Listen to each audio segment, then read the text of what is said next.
पिछले एपिसोड में आपने प्रश्न किया था कि कोई कैसे समझे कि वह कौन है, उसकी आइडेंटिटी क्या है।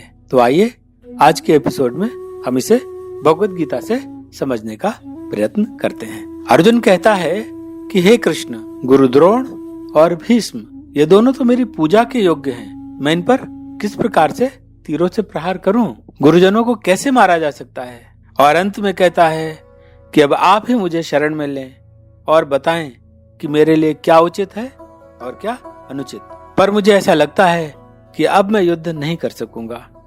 आप ही मुझे इस मानसिक पीड़ा से बाहर निकालकर मुझे सही मार्ग बताइए। अब मैं आपका शरणागत हूँ, मुझ पर कृपा करें और उचित मार्गदर्शन करें।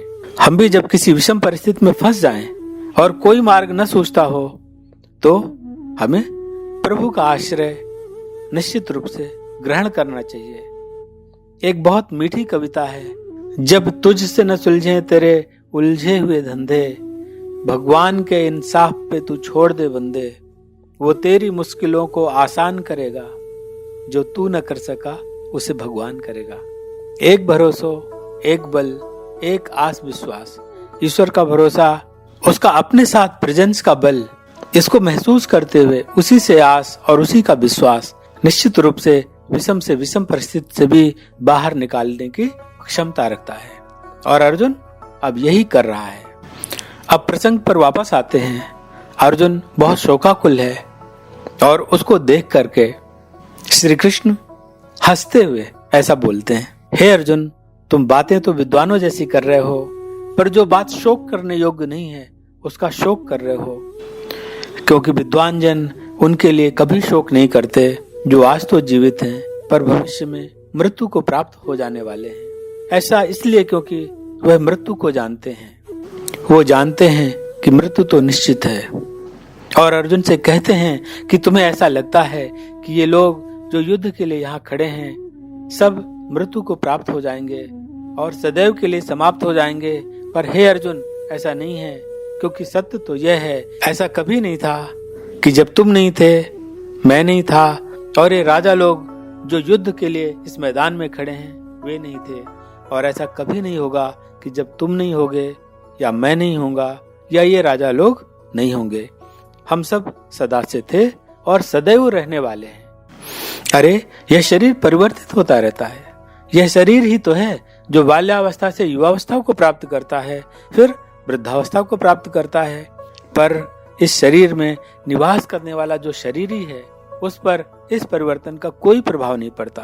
जब भी यह देह इस योग्य नहीं रहती कि देह ही इसमें रह सके, वह तत्काल उस शरीर को छोड़कर नया शरीर ग्रहण कर लेता है। तो ऐसे में जो वास्तव में विद्वान गण हैं वे इस बात को जानते हैं और इससे कभी विचलित नहीं होते, क्योंकि विचलित होकर भी जो अटल है उसे टाला नहीं जा सकता।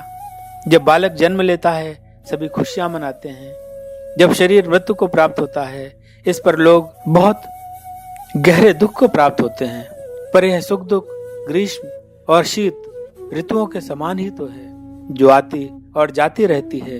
और हे अर्जुन, जिस प्रकार लोग इन ऋतुओं के आवागमन को सह लेते हैं, तुम्हें भी युद्ध के इस अवसर पर अपनों की मृत्यु को लेकर जो आशंका हो रही है और जो तुम शोक और दुख को प्राप्त कर रहे हो, इसे यदि बोध से तुम देखोगे तो सहजता से सहन कर सकोगे।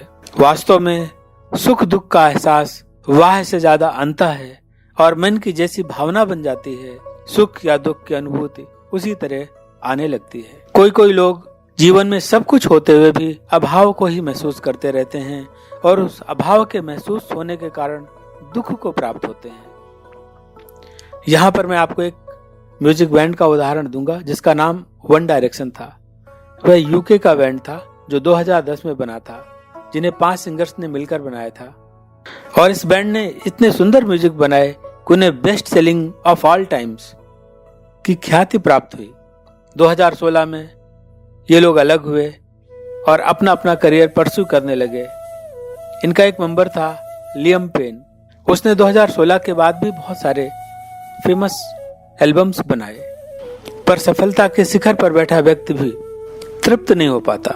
जो सफल नहीं है, छोटी सफलता भी उसके लिए खुशी का काम कर सकती है, पर जो पहले से शिखर पे पहुंच गया वो खुशी कहाँ से लाए।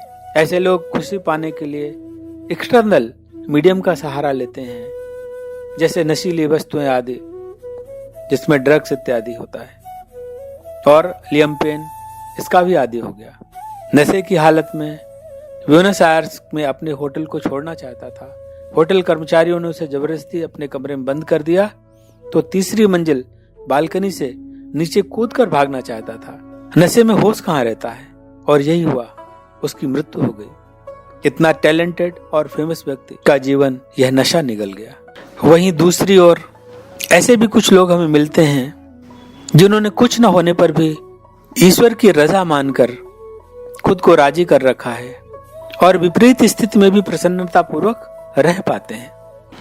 अतः यदि एक बात का ध्यान दें कि जीवन में छोटी छोटी खुशियों को जीते रहें और ईश्वर को उसके लिए धन्यवाद देते रहें और इस जीवन को नष्ट करने वाली चीजों से बचें। जीवन अनमोल है, इसका मूल्य समझें और इसको ऐसे कार्यों में अवश्य नियोजित करें जिससे सबका भला हो, क्योंकि ऐसे कार्य ईश्वरीय होते हैं।